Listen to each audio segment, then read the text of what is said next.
تو وہ بولی کہ نہیں امی، یہ چادر دھونا ضروری ہے، بستر پر بچھانے کے لیے یہ ایک چادر ہے۔ میں نے کہا اتنی بھی گندی نہیں ہوئی تھی، میں خود دھو دیتی ہوں، مگر اس نے میری ایک نہ سنی۔ چادر دھو کر سکھانے کے لیے ڈال دی تھی اور اس کے بعد ناشتہ کیا، پھر کچھ دیر آرام کرتی رہی۔ کاشف صرف میٹرک تک پڑھا تھا اور ایک کریانہ کی دکان پر کام بھی کرتا تھا، جبکہ گھر والی دکان میں خود سنبھالتی تھی۔ ویسے بھی اس دکان پر زیادہ تر بچے ہی آتے تھے۔ دن اس طرح گزر گیا۔ اس روز کاشف نے کہا کہ وہ کھانا کھا کر آیا ہے اور کافی دیر سے گھر لوٹا تھا۔ زویا پہلے ہی کمرے میں جا کر سو چکی تھی۔ وہ بھی جا کر سو گیا۔ کچن میں بیٹھی چائے پی رہی تھی۔ نئی جگہ پر سونے کی وجہ سے نیند نہیں آ رہی تھی۔ میں اپنے شوہر کو یاد کر رہی تھی۔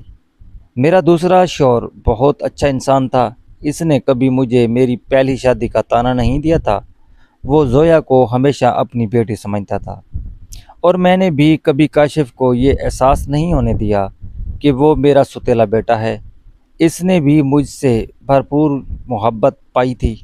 اب ہمیں اس کا سہارا تھا۔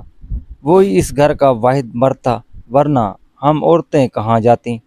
وہ محنت سے کام بھی کرتا تھا۔ میں اکثر اسے کہتی کہ اپنے آگے کی پڑھائی پرائیویٹ جاری رکھو تاکہ اچھی ڈگری حاصل کر کے بہترین نوکری کر سکو۔ وہ میری ہر بات مان لیتا تھا۔ اگلی صبح پھر کچھ ایسا ہوا کہ میں حیران رہ گئی۔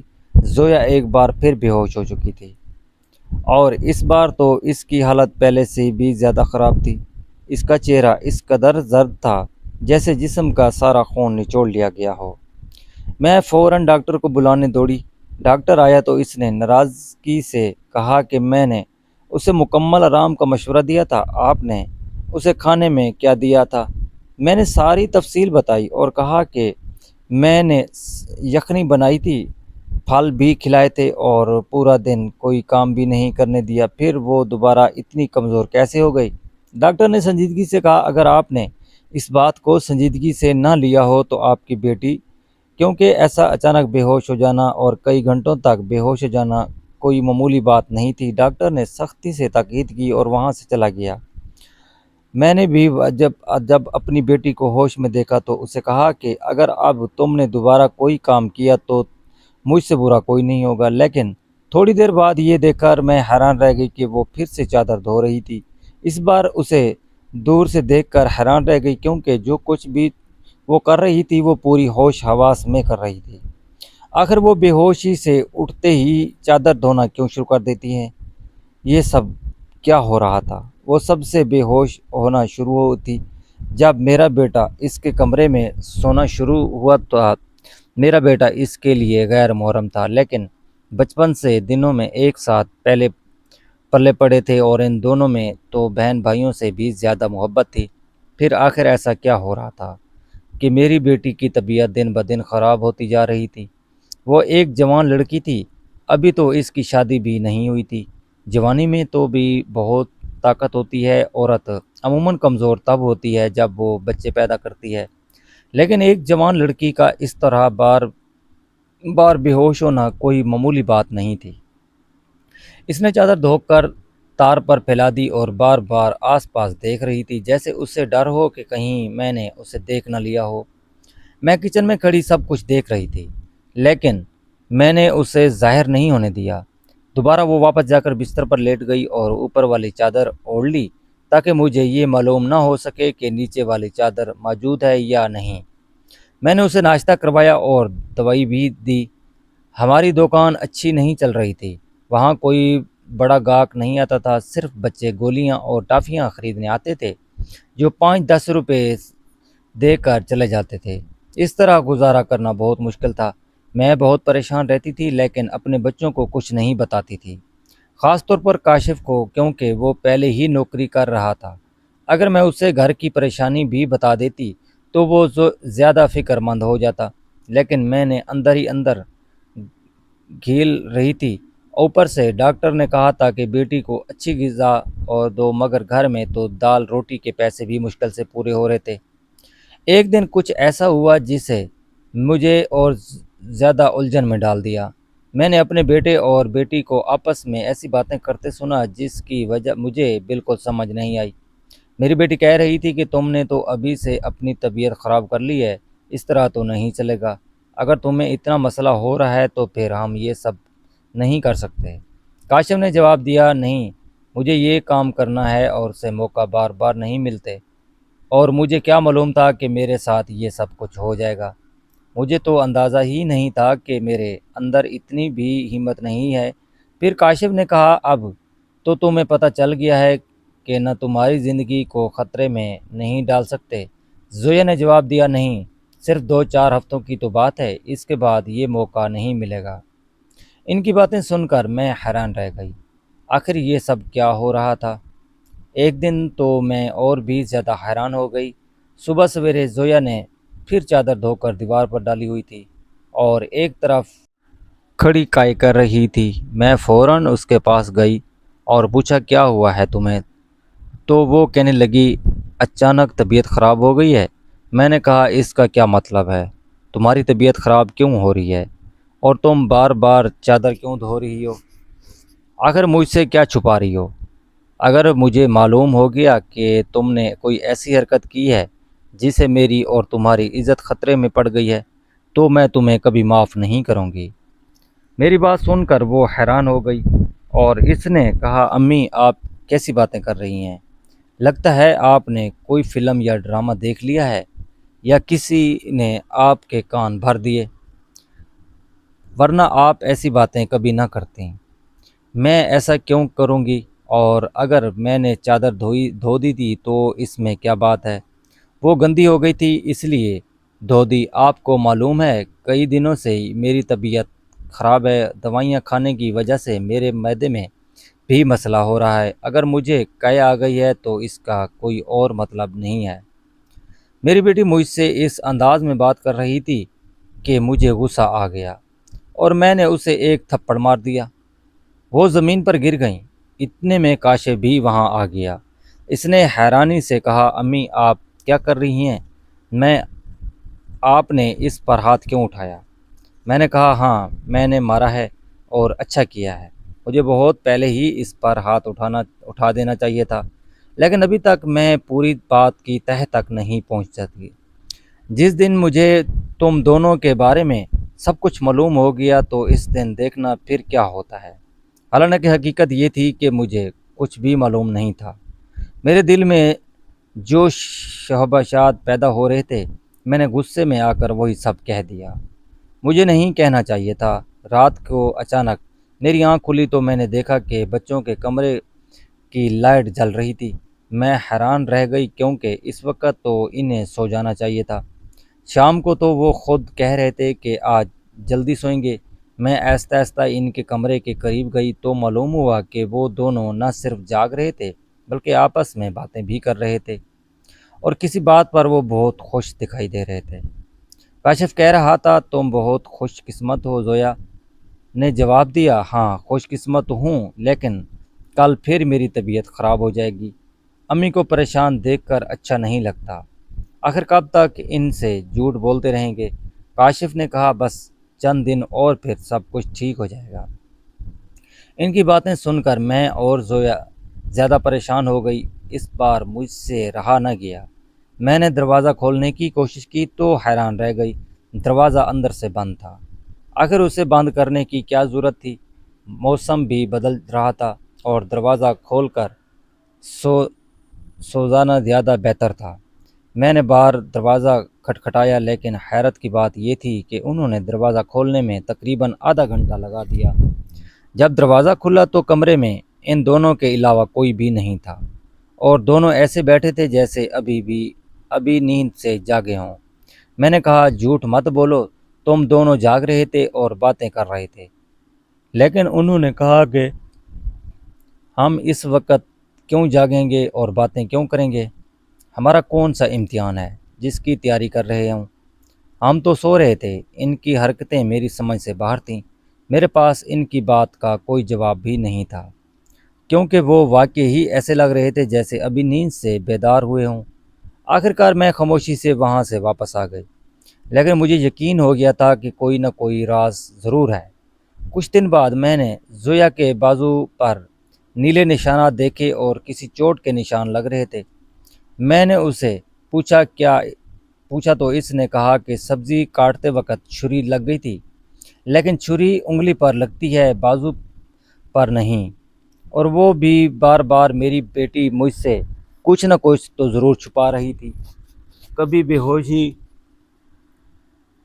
ہو جاتی، کبھی اس کے جسم پر عجیب و غریب نشان نظر آتے تھے، اور کبھی وہ اٹھتے ہی بستر کی چادر دھونے لگتی۔ میں ویسے پوچھنا نہیں چاہتی تھی، لیکن مجھے احساس ہو رہا تھا کہ غلطی میری اپنی تھی۔ میں نے آگ اور اپنی پانی کو ایک ساتھ کیوں رکھا؟ مجھے ایسا نہیں کرنا چاہیے تھا۔ میں نے سوچ لیا تھا کہ اب مجھے کیا کرنا چاہیے۔ مجھے دین کی بہت اچھی سمجھ تھی۔ میں بار بار یہی سوچتی تھی کہ جب اسلام نے 10 سال کی عمر کے بعد بچوں کے بستر الگ کرنے کا حکم دیا ہے تو پھر میں کیسے ایک لڑکے کو اور لڑکی کو ایک ہی کمرے میں سلا رہی تھی، چاہے وہ بہن بھائی کی طرح ہی کیوں نہ ہوں، پلے پڑے ہوں۔ میں اپنی ہی غلطی کو کوس رہی تھی، کیونکہ جب ہم دین کے حکم کے خلاف جاتے ہیں تو مسائل پیدا ہوتے ہی ہیں۔ میرے ذہن میں جس قسم کے خیالات آ رہے تھے، اگر خدا نخواستہ وہ سچ ثابت ہو جاتے تو میں اس سارے معاملے کی ذمہ دار میں خود ہوتی۔ اب میں نے اپنے دونوں بچوں پر نظر رکھنے کی ایک دن میں نے دیکھا کہ کاشف زویا کو کوئی چیز لا کر دے رہا ہے۔ میں خاموشی سے ان کی باتیں سننے لگی۔ کاشف کہہ رہا تھا کہ یہ دوائی ہے، تمہارے مسئلے کے لیے، اسے کھا لو تو سب ٹھیک ہو جائے گا۔ اس نے چھپ کر کچھ گولیاں زویا کو دیں۔ میں یہ دیکھ کر پریشان ہو گئی کہ آخر یہ کیسی دوائی ہے اور کون سا مسئلہ ہے، جیسے یہ دونوں مجھ سے چھپا کر حل کرنا چاہتے ہیں۔ زویا نے فوراً وہ گولیاں لے کر اپنے دوپٹے میں چھپا لیں۔ پھر کاشف نے کہا کہ رات کو سونے سے پہلے یہ کھا لینا، پھر اگلے دن تم بے ہوش نہیں ہوگی۔ واقعی ہی 2-3 دن تک زویا بے ہوش نہیں ہوئی، لیکن اس کے بعد شاید دوائی ختم ہو گئی اور ایک دن پھر وہ بے ہوش ہو گئی۔ اس دن کاشف گھر پر نہیں تھا۔ میں نے سوچا کہ آج موقع ہے اور مجھے حقیقت جان لینی چاہیے۔